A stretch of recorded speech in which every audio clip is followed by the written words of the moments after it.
Hello, and welcome back to Bedtime Stories with Celosia Crane. Today, I shall be reading you the story, The Fair One with the Golden Locks. There was once a most beautiful and amiable princess who was called the Fair One with Locks of Gold. For her hair shone brighter than gold and flowed in curls down to her feet. Her head was always encircled by a wreath of beautiful flowers and pearls and diamonds. A handsome, rich young prince, whose territories joined to hers, was deeply in love with the reports he heard of her, and sent to demand her in marriage. The ambassador sent with proposals was most sumptuously attired, and surrounded by lackeys on beautiful horses, as well as charged with every kind of compliment from the anxious prince, who hoped he would bring the princess back with him. But whether it was that she was not that day in a good humor, or that she did not like the speeches made by the ambassador, I don't know, but she returned thanks to his master for the honor he intended her, and said she had no inclination to marry. When the ambassador arrived at the king's chief city, where he was expected with great impatience, the people were extremely afflicted to see him return without the Fair One with the Locks of Gold. And the king wept like a little child. There was a youth at the court whose beauty outshone the sun, the gracefulness of whose person was not to be equaled, and for his gracefulness and wit he was called Avenant. The king loved him, and indeed everybody except the envious. Avenant, being one day in company with some persons, inconsiderately said, "If the king had sent me to the Fair One with Locks of Gold, I dare say I could have prevailed on her to return with me." These enviers of Avenant's prosperity immediately ran open-mouthed to the king, saying, Sir, what does your majesty think Avenant says? He boasts that if you had sent him to the Fair One with golden hair, he could have brought her with him, which shows he is so vain as to think himself handsomer than your majesty, and that her love for him would have made her follow him wherever he went." This put the king into a violent rage. "What?" he said. "Does this youngster make a jest at my misfortune and pretend to set himself above me? Go and put him immediately in my great tower, and let him there starve to death." The king's guards went and seized Avenant, who thought no more of what he had said, dragged him to prison, and used him in the most cruel manner. One day, when he was almost quite spent, he said to himself, fetching a deep sigh, "Wherein can I have offended the king? He is not a more faithful subject than myself, nor have I ever done anything to displease him." The king happened at that time to pass by the tower, and stopped to hear him, notwithstanding the persuasions of those that were with him. "Hold your peace," replied the king, "and let me hear him out." Which having done, and being greatly moved by his sufferings, he opened the door of the tower and called him by his name. Upon which Avenant came forth in a sad condition, and throwing himself at the king's feet, "What have I done, sir," said he, "that your majesty should use me thus severely?" "Thou hast ridiculed me and my ambassador," replied the king, "and hast said that if I had sent thee to the Fair One with Locks of Gold, thou couldst have brought her with thee." "It is true, sir," replied Avenant, "for I would have so thoroughly convinced her of your transcending qualities that it should not have been in her power to be denied me. And this, surely, I said in the name of your majesty." The king found in reality he had done no injury, so he took him away with him, repenting heartily of the wrong he had done him. After giving him an excellent supper, the king sent for him into his cabinet. "Avenant," he said, "I still love the Fair One with Locks of Gold. I have a mind to send thee to her, to try whether thou canst succeed." Avenant replied He was ready to obey his majesty in all things, and would depart the very next morning. "Hold," said the king. "I will provide thee first with the most sumptuous equipage." "There is no necessity for that," answered Avenant. "I need only a good horse and your letter of credence." Upon this the king embraced him, being overjoyed to see him soon ready. It was upon a Monday morning that he took leave of the king and his friends. Being on his journey by break of day, and entering into a spacious meadow, a fine thought came into his head. He alighted immediately, and seated himself by the bank of a little stream that watered one side of the meadow, and wrote the sentiment down in his pocket-book. After he had done writing, being charmed with the beauties of the place, and suddenly perceived a large gilded carp, which stirred a little, and that was all it could do, for having attempted to catch some little flies, it had leapt so far out of the water as to throw itself upon the grass, where it was almost dead, not being able to recover its natural element. Avenant took pity on the poor creature, and though it was a fish day, and he might have carried it away for his dinner, he took it up and gently put it again into the river, where the carp, feeling the refreshing coolness of the water, began to rejoice, and sunk to the bottom, but soon rising up again, brisk and gay, to the side of the river. "Avenant," said the carp, "I thank you for the kindness you have done me. Had it not been for you, I had died. But you have saved my life, and I will reward you." After this short compliment, the carp darted itself to the bottom of the water, leaving Avenant not a little surprised at its wit and great civility. Another day, as he was pursuing his journey, he saw a crow in great distress, being pursued by a huge eagle.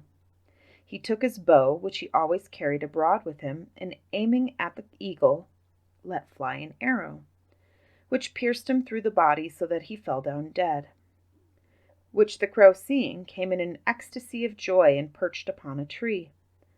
"Avenant," said the crow, "you have been extremely generous to succor me, who am but a poor wretched crow. But I am not ungrateful, and will do you as good a turn." Avenant admired the wit of the crow, and continued his journey. He entered into a wood so early one morning that he could scarcely see his way, where he heard an owl crying out like an owl in despair. So looking about everywhere, he at length came to a place where certain fowlers had spread their nets in the night time to catch little birds. "What pity 'tis," he said, "men are only made to torment one another, or else to persecute poor animals who never do them any harm." So saying, he drew his knife and cut the cords, and set the owl at liberty, who before he took wing said, "Avenant, the fowlers are coming. I should have been taken, and must have died without your assistance. I have a grateful heart, and will remember it." These were the 3 most remarkable adventures that befell Avenant on his journey, and when he arrived at the end of it, he washed himself, combed and powdered his hair, and put on a suit of cloth of gold, which having done, he put a rich embroidered scarf about his neck, with a small basket, wherein was a little dog which he was very fond of. And Avenant was so amiable, and did everything with so good a grace, that when he presented himself at the gate of the palace, all the guards paid him great respect, and everyone strove who should first give notice to the fair one with the locks of gold, that Avenant, the neighboring king's ambassador, demanded audience. The princess, on hearing the name of Avenant, said, "It has a pleasing sound, and I dare say he is agreeable and pleases everybody." And she said to her maids of honor, "Go fetch me my rich embroidered gown of blue satin, dress my hair, and bring my wreaths of fresh flowers. Let me have my high shoes and my fan, and let my audience chamber and throne be clean and richly adorned. For I would have him everywhere with truth say that I am really the fair one with locks of gold." Thus all her women were employed to dress her as a queen should be. At length she went to her great gallery of looking-glasses to see if anything was wanting. After which, She ascended her throne of gold, ivory, and ebony, the fragrant smell of which was superior to the choicest balm. She also commanded her maids of honor to take their instruments and play to their own singing so sweetly that none should be disgusted. Avenant was conducted into the chamber of audience, where he stood so transported with admiration that, as he afterwards said, he had scarcely power to open his lips. At length, however, he took courage and made his speech wonderfully well, wherein he prayed the princess not let him be so unfortunate as to return without her.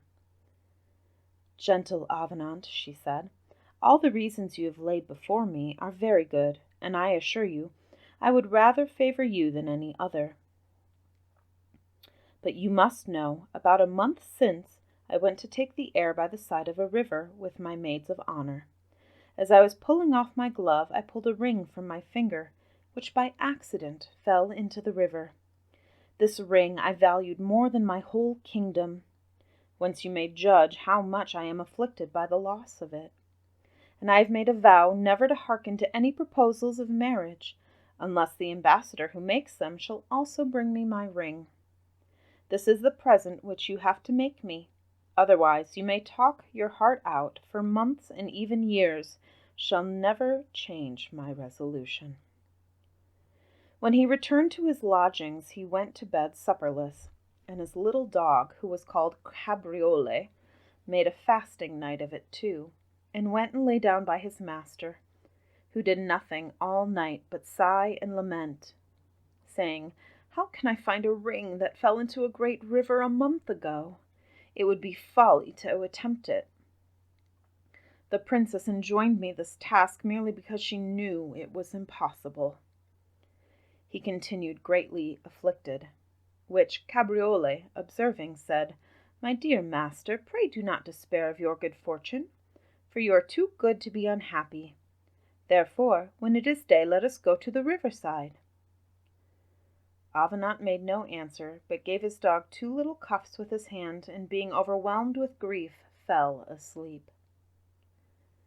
But when Cabriole perceived it was broad day, he fell a barking so loud that he waked his master.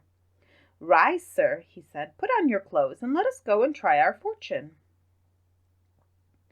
Avenant took the little dog's advice, got up and dressed himself, and went down into the garden, and out of the garden he walked insensibly to the riverside, with his hat over his eyes and his arms across, thinking of nothing but taking his leave, when all of a sudden he heard a voice call, "Avenant! Avenant!"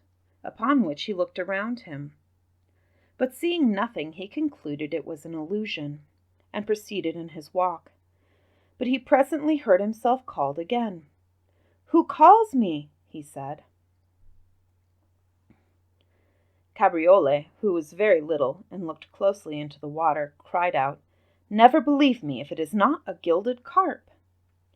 Immediately the carp appeared, and with an audible voice said, "Avenant, you saved my life in the poplar meadow, where I must have died without your assistance, and now I am come to requite your kindness.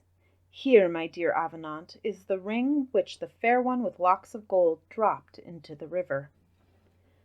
Upon which he stooped and took it out of the carp's mouth, to whom he returned 1,000 thanks. And now, instead of returning home, he went directly to the palace with little Cabriole, who skipped about and wagged his tail for joy that he had persuaded his master to walk by the side of the river. The princess being told that Avenant desired an audience, "Alas," said she, "the poor youth is come to take his leave of me. He has considered what I enjoined him as impossible, and is returning to his master." But Avenant, being admitted, presented her the ring, saying, "Madam, behold, I have executed your command, and now I hope you will receive my master for your royal consort." When she saw her ring, and that it was no ways injured, she was so amazed that she could hardly believe her eyes. "Surely, courteous Avenant," said she, "you must be favored by some fairy, for naturally this is impossible." "Madam," said he, "I am acquainted with no fairy, but I was willing to obey your command." "Well, then, seeing you have so good a will," she continued, "you must do me another piece of service, without which I will never marry. There is a certain prince who lives not far from hence, whose name is Galifron, and whom nothing would serve but that he must needs marry me. He declared his mind to me with most terrible menaces, that if I denied him, he would enter my kingdom with fire and sword. But you shall judge whether I would accept his proposal. He is a giant, as high as a steeple. He devours men as an ape eats chestnuts. When he goes into the country, he carries cannons in his pocket, to use instead of pistols. And when he speaks aloud, he deafens the ears of those who stand near him. I answered him that I did not choose to marry, and desired him to excuse me. Nevertheless, he has not ceased to persecute me, and has put an infinite number of my subjects to the sword. Therefore, before all other things, you must fight him, and bring me his head." Avenant was somewhat startled by this proposal, but having considered it a while, "Well, madam," said he, "I will fight this Galifron. I believe I shall be vanquished, but I will die like a man of courage." The princess was astonished at his intrepidity, and said 1,000 things to dissuade him from it, but all in vain. At length he arrived at Galifron's castle, the roads all the way being strewed with the bones and carcasses of men which the giant had devoured or cut into pieces. It was not long before Avenant saw the monster approach, and he immediately challenged him. But there was no occasion for this, for he lifted his iron mace and had certainly beat out the gentle Avenant's brain at the first blow, had not a crow at that instant perched upon the giant's head, and with his bill pecked out both his eyes. The blood trickled down his face, whereat he grew desperate and laid about him on every side. But Avenant took care to avoid his blows, and gave him a great many wounds with his sword, which he pushed up to the very hilt, so that the giant fainted and fell down with loss of blood. Avenant immediately cut off his head, and while he was in an ecstasy of joy for his good success, the crow perched upon a tree and said, "Avenant, I did not forget the kindness I received at your hands when you killed the eagle that pursued me. I promised to make you amends, and now I have been as good as my word." "I acknowledge your kindness, Mr. Crow," replied Avenant. "I am still your debtor and your servant." So saying, he mounted his courser and rode away with the giant's horrid head. When he arrived at the city, everybody crowded after him, crying out, "Long live the valiant Avenant, who has slain the cruel monster!" So that the princess, who heard the noise, and trembling for fear she should have heard of Avenant's death, durst not inquire what was the matter. But presently after, she saw Avenant enter with the giant's head, at the sight of which she trembled, though there was nothing to fear. "Madam," said he, "behold your enemy is dead, and now I hope you will no longer refuse the king my master." "Alas!" replied the fair one with locks of gold, "I must still refuse him, unless you can find means to bring me some of the water of the gloomy cave. Not far from hence," continued she, "there is a very deep cave, about 6 leagues in compass, the entrance into which is guarded by 2 dragons. The dragons dart fire from their mouths and eyes, and when you have got into this cave, you will meet with a very deep hole into which you must go down, and you will find it full of toads, adders, and serpents. At the bottom of this hole there is a kind of cellar, through which runs the fountain of beauty and health. This is the water I must have. Its virtues are wonderful, for the fair by washing in it preserve their beauty, and the deformed it renders beautiful. If they are young, it preserves them always youthful, and if old, it makes them young again. Now judge you, Avenant, whether I will ever leave my kingdom without carrying some of this water along with me." "Madam," said he, "you are so beautiful that this water will be of no use to you. but I am an unfortunate ambassador whose death you seek. However, I will go in search of what you desire, though I am certain never to return." At length he arrived at the top of a mountain, where he sat down to rest himself, giving his horse liberty to feed and Cabriole to run after the flies. He knew that the gloomy cave was not far off, and looked about to see whether he could discover it. And at length he perceived a horrid rock as black as ink, whence issued a thick smoke. And immediately after he spied one of the dragons casting forth fire from his jaws and eyes, his skin all over yellow and green, with prodigious claws and a long tail rolled up in 100 folds. Avenant, with a resolution to die in the attempt, drew his sword, and with the phial which the Fair One with Locks of Gold had given him to fill with the water of beauty, went toward the cave, saying to his little dog, "Cabriole, here is an end of me. I shall never be able to get this water. It is so well guarded by the dragons. Therefore, when I am dead, fill this phial with my blood and carry it to my princess, that she may see what her severity has cost me. Then go to the king my master and give him an account of my misfortunes."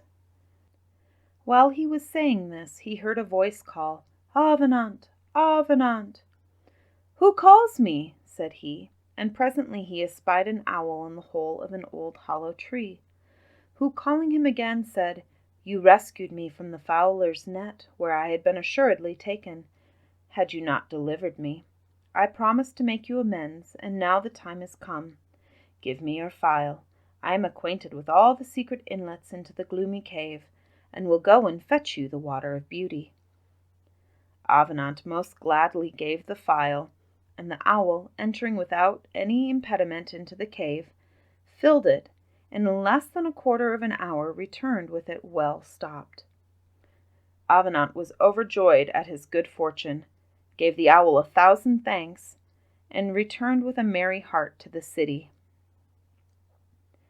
Being arrived at the palace, he presented the phial to the Fair One with Locks of Gold, who had then nothing further to say.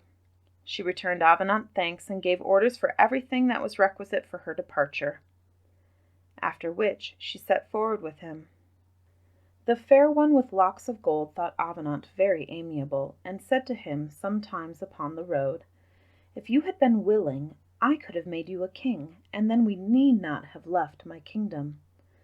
But Avenant replied, "I would not have been guilty of such a piece of treachery to my master for all the kingdoms of the earth, though I must acknowledge your beauties are more resplendent than the sun." At length they arrived at the king's chief city, who, understanding that the Fair One with Locks of Gold was arrived, he went forth to meet her, and made her the richest presents in the world. The nuptials were solemnized with such demonstrations of joy that nothing else was discoursed on. But the Fair One with Locks of Gold, who loved Avenant in her heart, was never pleased but when she was in his company, and would be always speaking in his praise. "I had never come thither," she said to the king, "had it not been for Avenant, who, to serve me, has conquered impossibilities. You are infinitely obliged to him. He procured me the water of beauty and health, by which I shall never grow old, and shall always preserve my health and beauty." The enviers of Avenant's happiness, who heard the queen's words, said to the king, "Were your majesty inclined to be jealous, you have reason enough to be so, for the queen is desperately in love with Avenant." "Indeed," said the king, "I am sensible of the truth of what you tell me. Let him be put in the great tower with fetters upon his feet and hands." Avenant was immediately seized. However, his little dog Cabriole never forsook him, but cheered him the best he could, and brought him all the news of the court. When the Fair One with the Locks of Gold was informed of his misfortunes, she threw herself at the king's feet, and all in tears besought him to release Avenant out of the prison. But the more she besought him, the more he was incensed, believing it was her affection that made her so zealous a supplicant in his behalf. Finding she could not prevail, she said no more to him, but grew very pensive and melancholy. The king took it into his head that she did not think him handsome enough, so he resolved to wash his face with the water of beauty, in hopes that the queen would then conceive a greater affection for him than she had.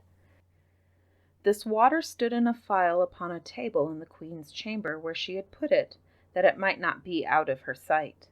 But one of the chambermaids, going to kill a spider with her besom, by accident threw down the phial and broke it, so that the water was lost. She dried it up with all the speed she could, and not knowing what to do, she bethought herself that she had seen a phial of clear water in the king's cabinet, very like what she had broken. Without any more ado, therefore, she went and fetched that phial, and set it upon the table in place of the other. This water which was in the king's cabinet was a certain water which he made use of to poison the great lords and princes in his court, when they were convicted of any great crime. To which purpose, instead of cutting off their heads or hanging them, he caused their faces to be rubbed with this water, which cast them into so profound a sleep that they never waked again. Now the king one evening took his phial and rubbed his face well with the water, after which he fell asleep and died. Cabriole was one of the first to come to the knowledge of this accident, and immediately ran to inform Avenant of it, who bid him go to the fair one with locks of gold, and remind her of the poor prisoner. Cabriole slipped unperceived through the crowd, for there was a great noise and hurry at court upon the king's death. And getting to the queen, "Madam," said he, "remember poor Avenant." She presently called to mind the afflictions he had suffered for her sake, and his fidelity. Without speaking a word, she went directly to the great tower, and took off the fetters from Avenant's feet and hands herself. After which, putting the crown upon his head and the royal mantle about his shoulders, "Amiable Avenant," she said, "I will make you a sovereign prince, and take you for my consort." Avenant threw himself at her feet, and in terms the most passionate and respectful returned her thanks. Everybody was overjoyed to have him for their king. The nuptials were the most splendid in the world, and the fair one, with locks of gold, lived a long time with her beloved Avenant, both happy and contented in the enjoyment of each other. And that is the end of The Fair One with the Golden Locks.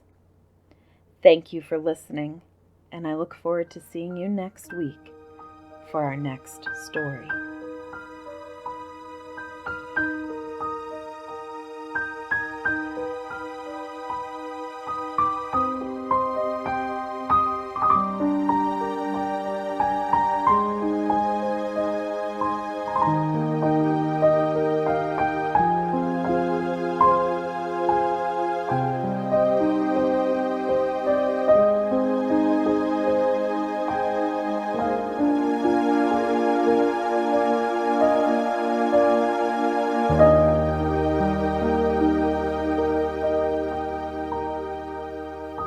Bedtime Stories with Celosia Crane is produced solely through the support of my patrons on Patreon.